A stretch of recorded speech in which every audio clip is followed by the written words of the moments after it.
그래? 난 그보다 더 좋은 거 쓴다. 노트북 에디션.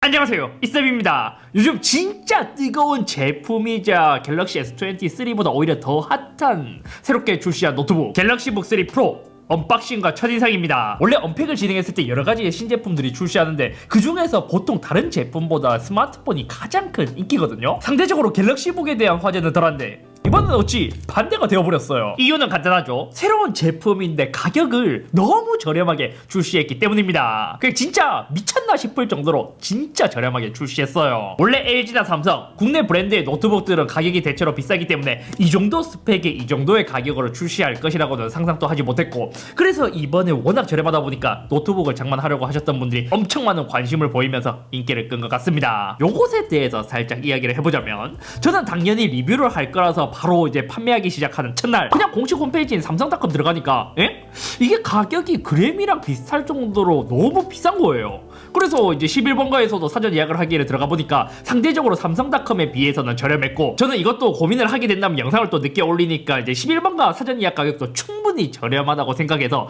그냥 뭐 이 정도 가격이면 더 싼 게 나오더라도 만족한다 라는 생각에 그냥 그 자리에서 출근하는 길에 풀악셀로 질러버렸어요. 저는 노트북을 선택하면서 여러가지 스펙을 보기도 하거든요. 근데 그 중에서도 무엇보다 중요한 건 그 사용 용도, 요거를 좀 중점적으로 생각해서 고려하는 편이에요. 첫 번째로 갤럭시북이 출시했을 때 14인치와 16인치가 출시했었는데 그 중에서 저는 16인치는 좀 들고 다니기에, 자주 들고 다니기에는 좀 부담스러워서 14인치로 선택을 했고, i7과 i5를 고민할 때 어차피 뭐 게임은 데스크탑으로 하니까 포토샵이나 문서나 영상 시청이나 뭐 메일 등의 작업을 하기 때문에 i5로 선택을 했고, 또 윈도우 라이센스 제가 세일할 때마다 쟁여뒀기 때문에 이것도 많아서 그냥 프리도스로 선택해서 그냥 결제를 하게 된 것이죠. 구입해서 도착한 요 녀석이 그 119만원에 구입을 했거든요. 게다가 여기 그 마이크로소프트 오피스까지 줬어요. 구입하고 이 시점에서 보니까 지금까지 나온 가격 중에서 제가 구입한 게 가장 저렴한 가격이었고, 뭐 일단 가격을 떠나서 지금 이 스펙은 없어서 현재 못 파는 상황이라고 합니다. 근데 왜 삼성의 갤럭시북이 이 정도까지의 이슈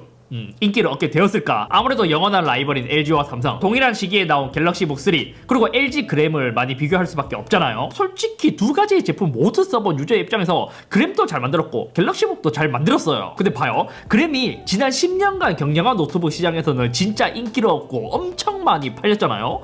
근데 또 이제 최근 들어서 그 그램도 계속 가격을 매년 새로운 신제품이 출시할 때마다 야금야금씩 올라가고 있는 상태였거든요. 거기서도 그렇죠. 이제 노트북을 조금 아시는 분들은 이 정도 성능에 이 가격 주고 이거를 사야 해? 라고 하지만 이제 국산 그리고 AS가 좋다는 메리트 하나 때문에 계속 이제 많은 유저분들이 구입해왔고, 이번에 새로운 2023 그램도 한 100만원 후반대로 출시하겠지 하고 크게 기대가 없었는데 이번 그램은 200만원이 넘어가는 가격으로 출시했더라고요. 그래도 가격이 이제 좀 비싸게 출시하긴 했지만 국산 노트북에 AS도 좋고 경량한 노트북이라서 무게도 가볍고 뭐 딱히 대안도 없고 뭐 그램만 한 제품도 없으니까 그냥 믿고 그램을 산다 하고 사전 구매를 했는데, 오이? 믿지 않았던 갤럭시북 언팩이 끝나자마자 사전 예약을 시작했고, 갑자기 미친 것처럼 많으면 막 한 50만원에서 100만원 정도는 싸게 나오니까 가만히 있었던 그램이 그러는 거예요. 게임 같이 하네 라는 상황이 발생하게 되어버린 것이죠. 첫날에 이제 그 119만원 그게 엄청난 파격적인 가격으로 풀렸기 때문에 엄청 많으신 분들이 구입했고, 그 방송으로만 갤럭시북 사전 예약 물량을 다 팔았다 하더라고요. 아무튼 뭐 뜯어볼게요. 저번 갤럭시를 뜯을 때는 좀 지저분하게 뜯어져서 이제 좀 깔끔하게 뜯어달라는 요청이 있어갖고 야, 이게 평소에 보면 노트북 이제 비닐도 이제 허접하게 해놓냐 이러는데 이 가격이 저렴하니까 어느 정도 다 용서가 되기는 하네. 자, 요거는 제가 갤럭시북 1을 구입했을 때도 비슷한 박스로 들어있는 것 같아요. 구입한 모델은 14인치이기 때문에 굉장히 작은 사이즈임을 알 수 있고요. 와, 되게 빳빳하게 들어있다. 분명 한 200만원짜리 노트북이라면 이 정도는 해줘야지 이런 생각하는데 이 100만원 초반대로 구입하니까 이 정도까지 포장을 해주나라는 생각이 들기는 해요. 요거는 아마 65W짜리 C타입 충전기 같은데 그것도 이제 접지가 되는 이제 충전기로 넣어줬고요. 야, 충전기도 작기도 작아. 네, C타입이 좋은 게 이거죠. 노트북 충전기들은 대체적으로 한 65W나 100W까지 지원하는 제품들도 있는데 그것만 들고 여행을 가게 된다면 핸드폰도 풀스피드로 충전할 수 있다 보니까 C타입이 좋은 이유가 바로 그거다. 설명서도 모바일처럼 넣어주고요. C타입 케이블, 이건 좀 허접하다. 짠! 자동으로 켜지진 않죠. 디자인은 뭐 갤럭시 북2랑 크게 차이가 있나 싶을 듯한 그런 디자인이에요. 그램은 최대한 가볍게 만드는 것. 갤럭시 북은 최대한 가볍게까지는 아니지만 소재를 알루미늄을 사용하면서 좀 더 고급스럽게 보이는, 좀 더 단단해 보이는 듯한 방향성에 대한 차이를 알 수 있습니다. 처음 보면 맥북 에어의 느낌이 나듯이 프로 알루미늄 되게 단단한 느낌을 주고 있어요. 그리고 이번에 프로 시리즈가 새롭게 나오면서 굉장히 슬림한 두께라고 강조했었는데 맥북 에어 M2보다 더 얇다고 하는데 뭐 사실 이 정도만 되면 뭐 얇기는 진짜 얇다. 무게는 14인치 기준 1kg보다 조금 더 높은 무게를 갖고 있습니다. 이것도 동일한 14인치 그램과 비교했을 때는 무거운 무게이긴 하지만 대신 갤럭시북 프로는 풀 알루미늄을 사용했기 때문에 그런 소재에 대한 차이가 있다는 점. 이것도 비교해볼까요? 제가 갤럭시북 2 프로는 갖고 있지는 않지만 갤럭시북 프로 1 1세대를 갖고 있는데 얘가 13.3인치 14인치와 비교했을 때 이 정도의 차이가 난다라고 보면 될 것 같고, 그동안 1세대에서 3세대로 오면서 포트에 대한 변화도 꽤 많이 크게 생겼죠. 포트 구성은 HDMI 2개의 썬더볼트 단자, 반대편에는 마이크로 SD, A타입이랑 이어폰 잭 요 단자가 마련되어 있습니다. 이번에 좀 특이했던 점은 이게 갤럭시북 프로, 그 프로라는 이름을 붙었는데 HDMI 1.4 버전을 사용했다는 점이에요. 다르게 본다면 요즘 모니터에서 C타입을 많이 지원하고 그러한 C타입 모니터들은 썬더볼트 단자에 연결해서 쓸 수 있기 때문에 괜찮다고 하지만 HDMI를 주로 이제 쓰시는 분들은 HDMI 1.4를 탑재했다는 게 좀 아쉬우실 거예요. 색상은 그라파이트 베이지가 있었는데 저는 알루미늄 소재는 어두운 톤을 좋아하기 때문에 그라파이트로 구입을 했고요. 그리고 지금 이제 잠깐 썼는데 이게 어두운 컬러다 보니까 지문이 좀 잘 묻네요. 이러한 단점이 좀 있고요. 손에서 잡는 부분이 이제 좀 얇기 때문에 열리긴 열리지만 쉽진 않다. 그리고 좋은 점, 제가 14인치를 구입한 이유, 아까 말은 하진 않았지만 요것도 있어요. 오른쪽에 탱키, 숫자키가 없죠. 저는 노트북에서 탱키 있는 걸 뭐 누누이 말했지만 그렇게 선호하진 않아요. 탱키가 없는 제품들은 이렇게 깔끔한 이러한 모습을 볼 수 있고요. 탱키가 없기 때문에 터치패드도 왼쪽으로 쏠리는 게 아니라 딱 중앙에 있어서 이 비율 자체가 되게 예뻐. 그리고 터치패드가 진짜 많이 커졌어요. 전작에 비해서 한 24% 더 커졌다고 했나? 거의 진짜 맥북처럼 진짜 많이 커졌기 때문에 이것에 대한 사용성도 더 증가했을 것 같고요. 갤럭시북 프로 1세대 터치패드 크기가 한 요 정도였고 3세대 진짜 많이 커졌어요. 터치패드도 커지면 커질수록 타자를 치다가 이제 오작동 한다고 싫어하시는 분들도 있는데 저는 더 큰 걸 선호해요. 그리고 이제 제가 이제 윈도우로 설치하는 과정 중에서 진짜 깜짝 놀란 게 뭐냐면 스피커가 구리다라고 이야기를 했었는데 한 번도 고쳐진 적이 없거든요. 근데 이번에는 진짜 삼성이 칼을 갈았나봐. 기존 2세대까지는 4W짜리 스피커가 여기 한 개 이렇게 이제 총 2개가 탑재되어 있었는데 스피커 그릴부터 달라진 모습을 볼 수 있습니다. 저역대를 위해 5W짜리 우퍼 2개, 고역대를 위해 2W짜리 트위터 2개, 구성 자체가 많이 바뀌었습니다. 그래서 와 이거 스피커 뭐 그릴부터 바뀌었으니까 소리가 진짜 장난이 아니겠다라는 생각에 한번 들어봤거든요.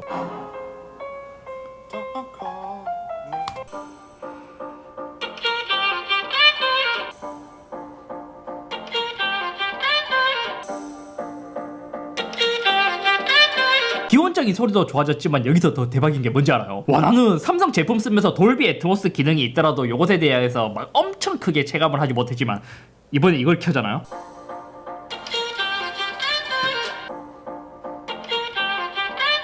스피커가 진짜 이건 말이 안 될 정도로 너무 많이 좋아졌어요. 심지어 돌비 애트모스를 켠 것과 끈 것과의 차이도 굉장히 컸고 이 두 가지의 차이는 확실했어요. 돌비 애트모스를 껐을 때는 소리 자체가 바닥으로 좀 울리는 듯한 느낌이 있고 뭔가 깔끔한 소리가 나는 것에 비해 돌비 애트모스를 켜게 된다면 전체적으로 공간 음량이 되게 좋아지는 그런 소리를 들려줬습니다. 돌비 애트모스를 끄면 뭔가 이제 소리가 위쪽으로 나오는 게 아니라 노트북의 바닥을 치고 올라오는 듯한 소리고, 돌비 애트모스를 켜면 그냥 위쪽으로 올라오는 듯한, 이거는 진짜 엄청 크게 체감하실 수 있을 거예요. 살짝 이제 음악을 들었을 때는 보컬이 묻히고 치자음이나 밸런스가 조금 뭐 이러한 문제는 이제 더 들어봐야 알 수 있을 것 같지만 예전 갤럭시북이랑 완전 차원이 다르다. 다음은 디스플레이.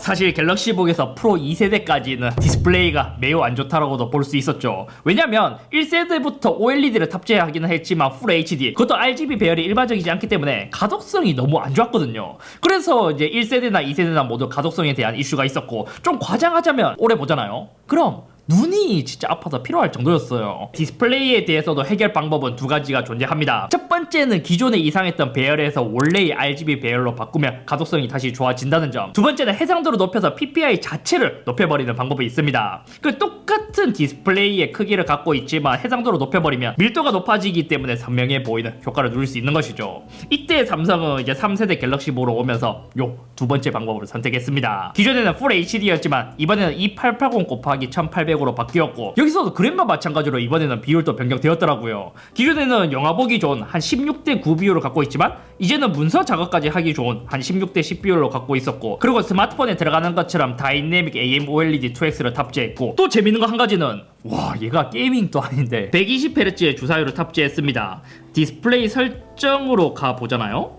기본값이 120Hz로 세팅이 되어 있어요. 여기서 더 재밌는 거는 VRR이라고 가변 주사율을 또 지원하는 거예요. 동적 60Hz 또는 120Hz라고 되어 있는데 사용자가 영상을 볼 때, 게임을 할 때 상황에 따라 주사율을 조절해줄 수 있는 기능이 탑재되어 있었습니다. 진짜 1세대 2세대 다른 것보다 그 가독성에서 하도 욕을 먹어서 그런지 이번에는 디스플레이에 진짜 좀 칼을 갈았다 라는 생각이 들었고, 아쉬운 점 한 가지 더 있다. 제가 행사장에서 봤을 때 16인치는 여기 디스플레이 전체가 글라스를 사용했기 때문에 베젤이 거의 이제 디스플레이랑 일체형처럼 보였단 말이에요. 근데 14인치는 글래스를 사용하지 않고 플라스틱 베젤을 사용했기 때문에 깔끔한 통일성이 없다는 점은 좀 아쉽기는 했습니다. 그리고 요 디스플레이 요 하단 베젤도 좀 두꺼운 거, 보통 이제 펜을 지원하는 360 제품들에서 좀 많이 들어가는데 얘는 터치나 펜을 지원하지 않는데도 베젤이 좀 두꺼운 점, 이것도 좀 아쉽기는 해요. 잠깐 사용했을 때 좋았던 점은 밝기도 500니트이기 때문에 꽤 밝았다는 점, 그리고 DCI P3 120%를 커버한다고 하는데 유튜브에서 4K 영상 재생하잖아요.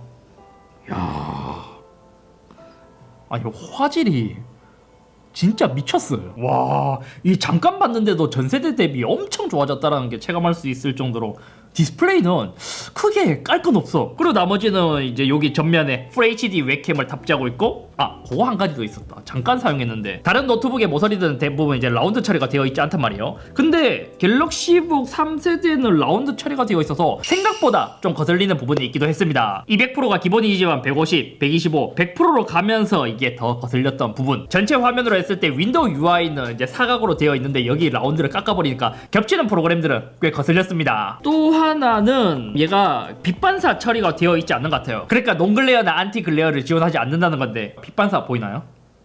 네. 빛반사가 생각보다는 좀 많이 있어요. 대체로 논글레어보다 글레어에 대한 화질이 좀 더 좋게 표현되긴 하지만 거기서 빛반사 처리가 되어 있으면 글레어가 훨씬 더 좋단 말이에요. 근데 얘는 좀 빛반사가 좀 심하다는 점. 인터넷이나 문서 같은 밝은 화면에서는 그나마 괜찮은데 영상 볼 때는 좀 거슬리는 편이었고, 만약 밖에서 많이 쓰시는 분들, 카페에서 창가나 빛이 들어오는 데서 쓴다? 그러면 빛반사가 좀 거슬리실 거예요. 프로세서는 13세대 인텔 코어 i5 1340P를 탑재했어요. 12코어 16스레드 구성으로 되어 있고요. 그래픽은 이제 그램 같은 경우에는 외장 그래픽 옵션이 있지만 갤럭시북 3 프로에서는 외장 그래픽 옵션이 있었나요? 요 CPU도 제가 세팅을 하면서 시네벤치 R23, 그것도 고성능 모드에서만 한번 잠시 돌려봤습니다. 이때의 결과는 싱글코어는 1611점, 멀티코어는 7228점이 나왔습니다.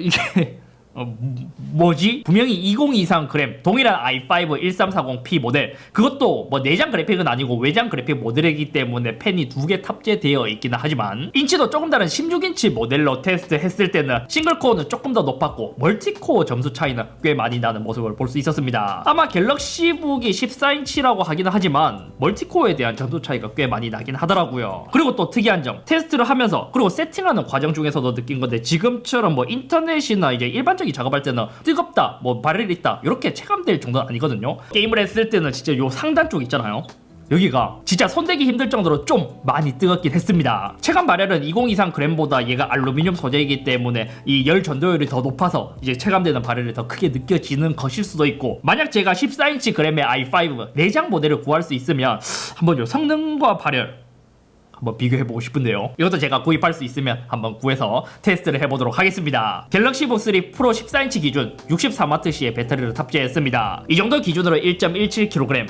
그램스타일 14인치가 72W의 배터리를 탑재했는데 걔는 999g이에요. 여기서도 보면 차이를 느낄 수 있죠. 삼성은 소재에 대한 고급스러운 단단함에 집중을 했고 LG는 가벼운 최대한 배터리 타임을 늘리는데 집중한 것을 알 수 있죠. CPU는 동일한데 물리적인 배터리 용량이 얘가 이제 그램에 비해서 한 10W가 작잖아요. 그래서 배터리가 실제로도 좀 빨리 빠지긴 해요. 이런 부분들을 제외하고도 이번에 진짜 갤럭시북 3 프로 진짜 잘 만든 것 같아. 아니 조금 과장을 하자면 윈도우 버전의 맥북을 쓰고 있는 듯한 느낌이 들거든요. 제가 가장 인상적이라면 스피커가 진짜 많이 좋아졌다는 점, 그리고 디스플레이가 진짜 발군이라는 점, 그리고 터치패드가 커진 점. 조금 아쉬운 점이라면 요즘 이제 윈도우 노트북들이 지문 인식을 제외하고 윈도우 헬로, 그러니까 이제 페이스 아이디처럼 얼굴 인식으로 가고 있잖아요. 하지만 아직까지 갤럭시북은 지문 인식을 고집하고 있다는 점. 이게 스트로크 길이가 짧다 보니까 뭐 나쁘진 않는데 조금만 더 깊으면 키감이 더 좋았지 않을까 하는 아쉬움이 남기도 하고. 그 좀 신기한 게 있었어요. 여기 지금 요 고무 패드 보잖아요. 지금 여기 바닥에 뭐 붙여져 있는 거 보이나요? 이것 때문인지 고무 패드가 바닥에 붙여져 있는데도 얘가 잘 미끌려. 책상 소재마다 다른데 대부분 좀 잘 미끌린다. 한번 떼볼까? 이게 뭐 때문에 붙여놓은지는 잘 모르겠는데. 아, 이걸 떼니까 좀 낫긴 하다. 처음 사시는 분들 요거 꼭 제거 하세요. 오늘은 여기까지 첫인상에 대해서 살펴봤는데, 야, 이번 갤럭시북 프로 진짜 삼성에서 칼을 갈고 좀 잘 만든 제품인 듯 합니다. 물론 지금은 첫인상이고 실제로 사용해보면서 뭐 발열이나 성능에 대해서 알아봐야겠지만, 제가 구입한 가격까지 고려한다면 뭐 나머지는 안 좋아도 납득할 만할 것 같아. 아니 오히려 납득이 아니라 이 가격대면 오 진짜 잘 샀다라는 생각이 들 만큼 이번 갤럭시북 3 프로는 꽤 잘 만든 제품인 듯 합니다. 그리고 또 삼성에서 전략 자체도 되게 잘 짠 것 같아요. 노트북 가격을 10만원씩 찔끔찔끔 내리는 것보다 그냥 시원하게 확 내려버리니까 거의 갤럭시 S23보다 더 화제가 될 정도로 갤럭시북 3에 대한 인기가 미친 듯이 증가했고, 게다가 가장 저렴한 i5 프리도스의 가격까지 미쳤다라는 생각이 들어서 국내 노트북에서는 볼 수 없던 그런 충격적인 가격이 나왔던 것 같습니다. 한편으로 삼성에서 지금 그렇게 생각할 거예요. 삼성에서는 적정 가격이라고 해서 이제 사전 예약가로 이제 출시를 했었는데 생각보다 너무 잘 팔리고 너무 이슈가 되다 보니까 아니 우리가 좀 너무 싸게 팔았나? 라는 생각에 지금 이제 다시 이제 좀 가격을 올릴 생각을 하지 않을까 싶기도 하거든요. 하지만 저는 이번 갤럭시북에 대한 이슈가 일어난 게 무엇보다 가격 때문이라 생각해요. 왜냐면 그동안 국산 노트북은 사실상 거의 그램이 10년간 독주였고 LG 그램이 좀 고가로 받으면서 다져놨던 시장에 갑자기 삼성 갤럭시북이라는 변수가 생겼기 때문이에요. 그래서 지금 이렇게 이미지가 엄청 좋아가는 과정, LG 그램이 그동안 독주했던 시장에서 갤럭시북이라는 이름을 서서히 올리고 있어서 이번에 팍 포텐이 터졌는데 가격을 여기서 다시 올린다? 오히려 지금 LG가 이제 그램의 이제 비싼 가격 때문에 놀라서 조금씩 내리고 있는 중이라서 삼성이 다시 가격을 올린다면 다시 비호감이 되지 않을까요? 지금 갤럭시북 사전 예약한 지 얼마 안 되는데 2월만이라도 사전 예약 기간만이라도 시원하게 파격적인 가격 그리고 물량을 좀 풀어줬으면 좋겠어요. 아무튼 오늘 여기까지며 이번에는 진짜 간단히 언박싱을 해서 첫인상에 대해 살펴봤고, 다음에는 아마 이 갤럭시북에 대한 사용기를 진행하거나 아니면 14인치 그램 동일한 스펙의 모델을 구해서 좀 비교하는 그런 거를 한번 살펴보도록 하겠습니다. 삼성이 이번에 진짜 칼을 갈았네. 칼을 갈았어. 뭐 바렐이나 이런 거는 사실 이제 그램이 지금으로서는 조금 더 이제 체감상은 더 좋아 보이긴 한데, 얘가 쓰면서 가장 좋았던 건 디스플레이가 일단은 너무 좋고요. 스피커도 이제 동급 이제 뭐 그램과 비교했을 때도 더 좋고 이제 전작보다도 훨씬 더 좋고 진짜 단단하게 생긴. 원래는 얘 좀 위주로 쓸 것 같기도 한데요.